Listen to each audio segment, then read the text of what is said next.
Hello everyone, welcome back to a online solution dear. आज मैं आपके लिए लाया हूँ ज्योग्राफी का very very important subjective question. तो इस वीडियो में हम लोग 5 क्वेश्चन पढ़ने वाले हैं और ये 5 क्वेश्चन जो है आपके एग्जाम में बहुत ही कारआमद होने वाला है। तो ये सवाल जो है ना 2 नंबर या तो 3 नंबर में है ना पूछे जाते हैं, ज़्यादा लॉन्ग नहीं, मतलब लघु उत्तरीय प्रश्न जिसको बोलते हैं ना, वेरी शॉर्ट क्वेश्चन।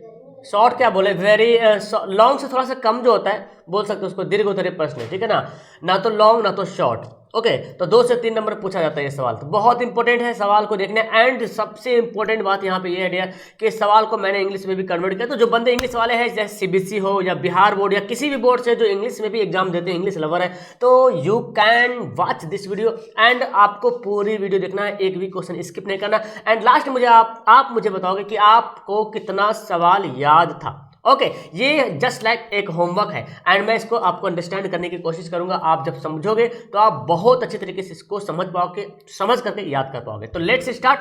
एंड यहाँ पे आपने अगर मुझे फॉलो नहीं किया तो मुझे फॉलो इंस्टाग्राम पे या टेलीग्राम पे जरूर फॉलो करना। टेलीग्राम पे मैं आपको पीडीएफ देता हूँ और ये है सब्सक्राइबर का लाल वाला button.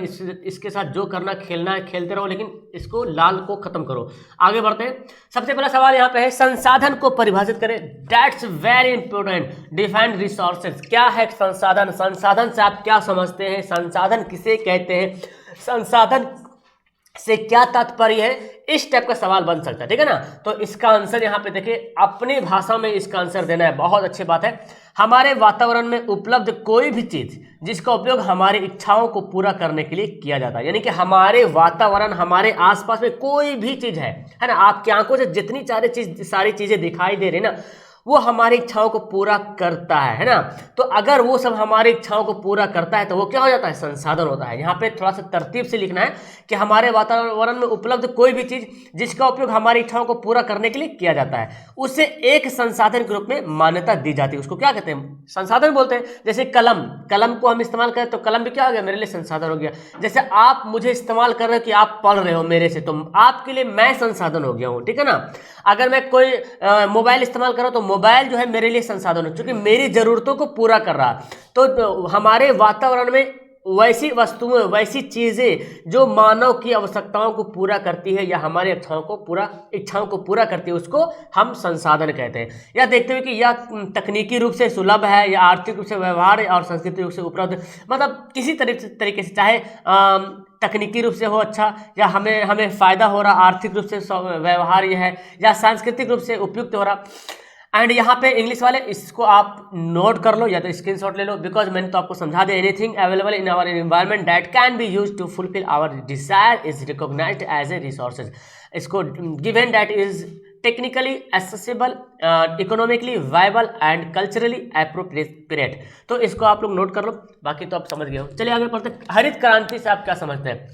What do you mean understand by green revolution? या what do you understand by green revolution? हरित क्रांति से आप क्या समझते हैं? हरित क्रांति किसे कहते हैं? हरित क्रांति को परिभाषित करें। हरित क्रांति का क्या अर्थ है ना, ये सब सवाल पूछ सकता है, तो आंसर वही बनेगा। देखिए, हरित क्रांति को आधुनिक उपकरणों और तकनीकों को शामिल करके कृषि उत्पादन बढ़ाने की प्रक्रिया के रूप में माना जाता है। यानी कि हरित जो क्रांति है, उस हरित क्रांति को आधुनिक उपकरण, अभी जो नए नए टाइप का उपकरण, मशीनें जो आ रही है ना, उस आधुनिक उपकरणों और तकनीकों को नया नया तरीका लगाना कि कैसे किया जाए, उसको शामिल करना है और कृषि उत्पादन को बढ़ाना है। मतलब कि जनसंख्या बढ़ रहा है भाई साहब, खेत हमारे पास उतने ही है, ठीक है ना, जमीन उतनी ही है और जनसंख्या बढ़ रहा है। तो जनसंख्या बढ़ रहा, उसको हर कुछ उसकी जरूरत को भी पूरा करना है। यानी कि चावल खाना है भाई, और चावल हमारे पास जो खेत है उतने ही उपलब्ध है और जनसंख्या लगातार बढ़ते जा रही। तो हम ऐसा तकनीक का इस्तेमाल करें, ऐसा बुद्धि इस्तेमाल करें, ऐसा हम करें कि इसका उत्पादन ज़्यादा बढ़े, तो हमारी जरूरत जो है पूरा हो सकती है। हरित क्रांति का संबंध किससे? कृषि उत्पादन से। देखिए, सवाल बनता है ऑब्जेक्टिव में कि हरित क्रांति का संबंध किससे? कृषि उत्पादन से। और ये प्राथमिक क्षेत्र में भी आता है, याद रखिएगा। हरित क्रांति प्राथमिक क्षेत्र में आता है और प्राथमिक क्षेत्र कृषि क्षेत्र को कहा जाता है। जैसे कि अधिक उपज देने वाले किस्म के बीज हो, यानी कि अच्छा उपज, ज्यादा उपज दे बीज बहुत तरह का होता है, लेकिन एक ऐसा बीज हो जो ज़्यादा उपज दे। ट्रैक्टर का इस्तेमाल करते ताकि हमें कम समय में सब काम हो जाता है। सिंचाई की सुविधा हो, कीटनाशकों और उर्वरकों का उपयोग करना, तो ये सब बातें जो है जब आप लाओगे तो हमारा जो है ना क्या होगा, जो कृषि है वो कृषि के उत्पादन में बढ़ोतरी होगी, और यही जब बढ़ोतरी होगी तो हम उसको हरित क्रांति कहते हैं, ठीक है ना। ये कृषि से संबंधित है, यानी कि खेत में धान हो, चावल हो, इस टाइप से, ठीक है ना। इसका इंग्लिश वाले बॉय यहाँ पे नोट कर लो, green revolution is known as the process of increasing agriculture production by incorporating modern tools and technique. Okay, green revolution is related to agriculture production such as using high yielding varieties of seeds, tractors, irrigation facilities, pesticides and fertilisers. Okay, चलिए आगे बढ़ते हैं। परमाणु शक्ति किन किन खनिजों से प्राप्त होती है ना, from which minerals does nuclear power come from, मतलब परमाणु शक्ति जो है वो किन किन चीज़ों से प्राप्त होती है, तो किन किन चीज़ों से प्राप्त होती है कि मतलब हुआ कि हमको उस चीज़ का नाम बताना। परमाणु शक्ति जो है जिसको नाभिकीय ऊर्जा कहते हैं, ठीक है ना, निम्नलिखित खनिजों से प्राप्त होती है।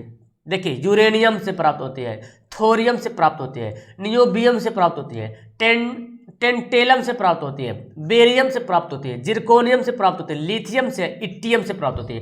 तो ये सब है, इन सभी तत्वों से परमाणु शक्ति प्राप्त होती है, यानी कि परमाणु शक्ति नाभिकीय ऊर्जा में इन सभी का इस्तेमाल किया जाता है। एंड यहाँ पे इंग्लिश इसका है, nuclear power is obtained from the following minerals, है ना, यूरेनियम, थोरियम, नियोबियम, टेंटेलियम, वही सब बातें हैं। चलिए आगे, सतत विकास से आप क्या समझते हैं, बहुत इंपॉर्टेंट है यार। सतत मतलब जो कंटिन्यू, सस्टेनेबल डेवलपमेंट, इस वर्ड को याद रखें, सस्टेनेबल डेवलपमेंट। सतत विकास से आप क्या समझते हैं? Okay, what do you mean, सतत विकास क्या है, सतत विकास का अर्थ क्या है, सतत विकास से क्या तात्पर्य है, सवाल इस तरह से बन सकता है। देखिए इसका आंसर, संसाधनों का नियोजन उपयोग होना आवश्यक है। देखिए, संसाधनों का नियोजित उपयोग होना आवश्यक, इसका मतलब क्या हुआ, संसाधनों का नियोजित उपयोग होना आवश्यक है, मतलब जहां पे उपयोग करने की जरूरत है वहां पे हम संसाधनों का उपयोग करेंगे, मतलब कि बेकार में व्यर्थ उपयोग नहीं करेंगे। नियोजित का मतलब हुआ जहां पे हमको जरूरत है वहीं पे हम इसका इस्तेमाल करेंगे। संसाधनों का नियोजित, जहां पे योजना बन रहा है कि हमको ये चीज में संसाधन इसकी जरूरत है वहीं पे इस्तेमाल करेंगे। तो संसाधनों का नियोजित उपयोग होना आवश्यक है, इससे पर्यावरण को बिना क्षति पहुंचाए हुए, है ना, बिना पर्यावरण की क्षति नहीं पहुंचाना है, बिना पर्यावरण को क्षति पहुंचाए हुए भविष्य की आवश्यकताओं के मद्देनजर, मतलब कि हमारे पीछे जो पीढ़ियां आएंगी, हमारे पीछे जो नस्लें आएंगी, उन सभी के बारे में सोचना है। सोचते हुए वर्तमान के विकास को कायम रखा जा सकता है, मतलब कि हम अभी वर्तमान में बहुत कुछ का इस्तेमाल कर रहे हैं और हमको उसको ऐसा इस्तेमाल करना है कि इसका मद्देनजर इसका ध्यान भी रखना है, ऐसा इस्तेमाल करना है जिसका ध्यान भी रखना है कि हमारे पीछे जो नस्लें आएंगी, हमारे बेटे आएंगे, हमारे पोते आएंगे, हमारे नाती आएंगे, है ना, जब हम परदादा बन जाएंगे तो वो सब जो है इस सामान का इस्तेमाल कर सकते। जैसे कोयला मान लीजिए, आपको पता है कोयला क्या है, लिमिट है ना, ये खत्म हो जाने वाला भविष्य में, तो हम कोयला का मतलब जो जरूरत है उतने ही इस्तेमाल करें ताकि हमारे आने वाला पीढ़ी भी कोयला का इस्तेमाल कर पाए, नहीं तो फिर उसके लिए बहुत बहुत बहुत परेशानियां का सामना करना पड़ सकता है, ठीक है ना। तो वही बोला जा रहा, संसाधनों का नियोजित उपयोग होना आवश्यक है, इससे पर्यावरण को बिना क्षति पहुंचाए, पर्यावरण को क्षति भी नहीं पहुंचाना है, भविष्य की आवश्यकताओं के मद्देनजर वर्तमान विकास को कायम रखा जा सकता है, और वर्तमान में विकास भी करना है। दोनों बातें, वर्तमान में विकास भी करना है और भविष्य के बारे में सोचना भी है। ऐसी धारणा ही सतत विकास कही जाती है, ठीक है ना। ये है इंग्लिश वाला, इंग्लिश इसको देख लो, स्क्रीनशॉट ले लो। उम्मीद है कि आपको अब तक समझ में आ रहा होगा। चलिए, सागर सम्राट क्या है, बहुत इंपॉर्टेंट है सागर। व्हाट इज सागर सम्राट? देखिए, ये 2 नंबर का सवाल है, इसलिए ज़्यादा लिखना नहीं है। जैसे कि मैं अभी बता दूं, ये सवाल आप पढ़े हैं, परमाणु शक्ति, ये जो है हरित क्रांति क्या है, ठीक है, हरित क्रांति से आप क्या समझते हैं, ये 2 नंबर या 3 नंबर सवाल में आएगा। अगर ये 5 नंबर में सवाल आता है या 4 नंबर में आता है तो आपको लॉन्ग करना पड़ेगा, है ना, आपको और लॉन्ग करना पड़ेगा, समझ आ रहा ना।